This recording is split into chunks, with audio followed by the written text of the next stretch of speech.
Hello farmers, and welcome back to our YouTube channel. It is important you note this when transferring your fingerlings. Perhaps if you are taking them to a very long distance, there are some things you need to do. Two very important things you need to do before you transfer your fish to the location you are going to. Last year, there is a transfer of catfish juvenile to Makurdi State, and it's up to 30,000 pieces of juvenile that will transfer down to Makurdi. So, and we condition them. Although we are not the one that took the fish down to that place, they sent people down to our area here in Ibadan. So I stay in Ibadan. For those who have been asking about my location, I stay in Ibadan. My name is Simeon, and all I deal with most is catfish.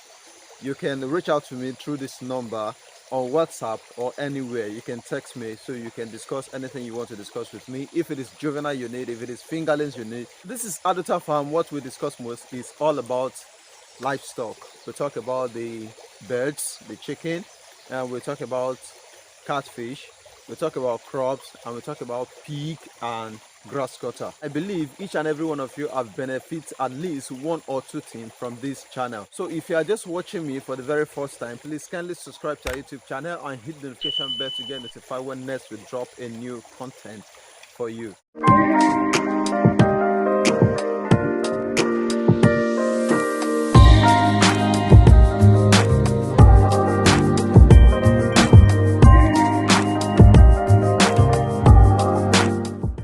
Before I tell you what you should do, the simple thing you should do before you transfer your fish, your juvenile or your fingerlings to a very long distance, let me advise you on what you should get, on the size of fish you should get if you are taking them to a very long distance. Do not get fingerlings if you are taking them to a very long distance. Get post fingerlings or juvenile. That is the best you can get to take to a very long distance. For instance, if your journey will take the fish maybe something like 5 to 8 hours, I would advise you to get juvenile instead of post fingerlings. And if your journey is between 3 hours to the one of 5 hours, you can still get the one of post fingerlings or you get juvenile.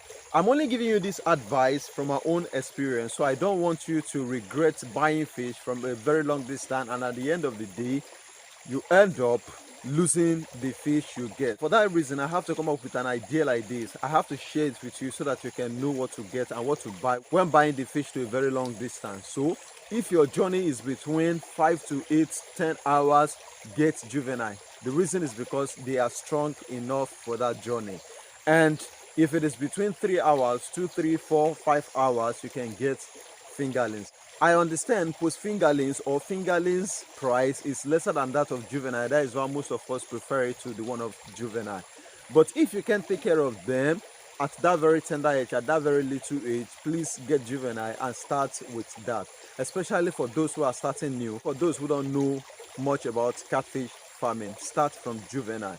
So when you get to know much about this fish, you can buy the fingerlings or you buy the post fingerlings. But if you are taking your fish to a very long distance, like I'm advising you, buy the ones that are a little bit big. If you get your juvenile or your post fingerlings after a long journey, if they reach you after a long hours of waiting, what should you do when you get the fish at first? Remember, I'm still giving you advice. I haven't told you the two things you are going to do. Now, what you are going to do when you get the fish, when you finally get the fish, what you are going to do is take the fish to where your pond is immediately. Don't let them remain in the rubber keg, in the keg. Don't let them remain inside. Don't waste time. Take them to where your pond is. You know you have already prepared your pond, waiting for the fish. So you take them, you get a big rubber basin that can contain that amount of fish you get. Or you try to divide the fish little by little. Take salt. I'm telling you all this thing to avoid mortality and to avoid anything that will just hurt you, that might just make you to lose interest in this catfish business. So that is what this video is all about. Take salt, the ones you know that it won't be much. Either you buy industrial salt or you buy normal salt from the market. So you take the salt, at least look at the quantity of the water that is inside the rubber basin. and add the salt that will best suit it, not the salt that will be too much for that water. At least the salt will be in between. It will be balanced with the water. It won't be too salty, it will be in between. After you do that, then you take your fish from the keg that they used to transfer it to you. Try to drain it inside a basket. Don't take the water, don't pour the water into the rubber basin filled with salt and water.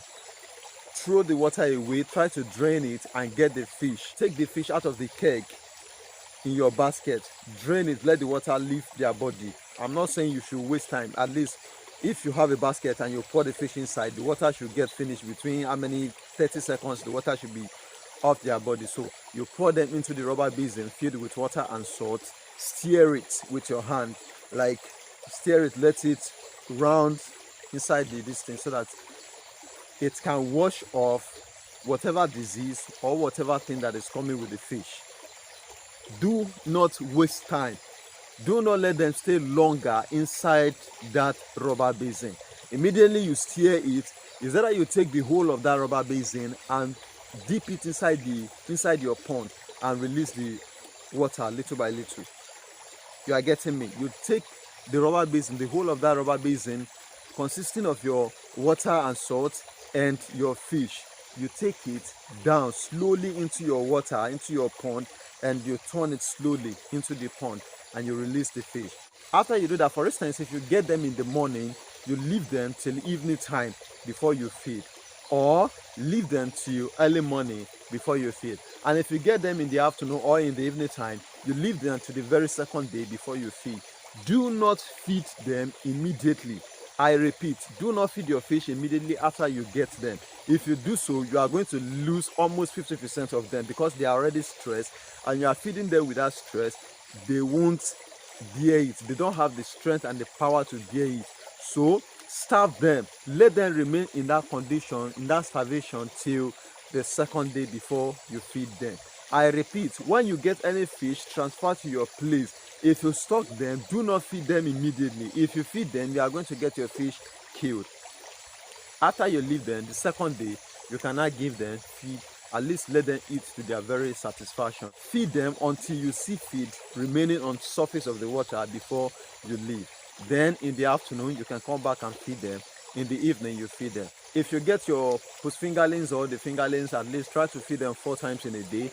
And if you get the one of juvenile, when you just get them for the very first week, feed them at least 3 times in a day. So when they are getting to the jumbo size, you cannot turn it to twice. And if they leave the jumbo size going to the smoking size, then you can feed them just once in a day. So that settles the matter. Now, what are the things you need to do before you transfer your fish? Or what are the things that the people that are transferring the fish to you, what are the things they need to do before they transfer the fish? One, once they prepare the fish, they have already counted it for you and you are waiting for them. You know they are going to get the keg that they are going to put it. Don't forget, let them use 50 liters keg. Don't take the one of, even if the fish is small. If you are going to pay for the keg, pay for it. Don't use small keg. Don't use 25 liters, use 50 liters keg. After they get that, then they will now take your fish, they pour it inside with water, half the keg. After they pour it, they will take palm oil. Remember, palm oil, red oil, whatever you call it in your place, either it is the banga or whatever you call it, palm oil. Pour it on top of pour it inside the fish, a little, just a little. It will just spread on the surface of the water, so that will help them as let me say oxygen, and it will help them to reduce the stress. So it will just help them to maintain their balance until they reach your place. And if the journey, that is for a shorter journey. 2, if the journey is too long, maybe 5 to 8 hours, 10 hours, now tell the people that are transferring the fish to you that they should help you change the water on the road. Half of the road they should change the water. If the water troubles them too much, and if the water gets warm because it's inside the vehicle, then it's going to cause problem to your fish. So if they reach half of the road, tell them that they should at least help you to change the water. If they change the water, what should they do again? they should try and apply the palm oil again before they continue. That is why it is good to get a very good people that will help you transfer your fish, or else you end up getting errors. So most time, if you get fish that they are dying, it is not because the fish are not from a good source, it is because of the improper handling of the fish or improper transaction of the fish. That is why most of the fish die when they get to your place. But if you apply all this process, it's going to help you very well. Do not feed them on that very day. The second day, you can go ahead and feed them. So this is all I have to tell you. If you are transferring your fingerlings, your post fingerlings, or your juvenile to your location, if the location is a bit long. So I hope you get a little thing out of this video. If yes, kindly like this video, share this video, and drop a comment. I really appreciate that. And also don't forget to subscribe to our YouTube channel. More are still coming on your way, and you are going to get the best in Addota Farm. Thank you so much. My name is Simeon Ojins. I am your young farmer.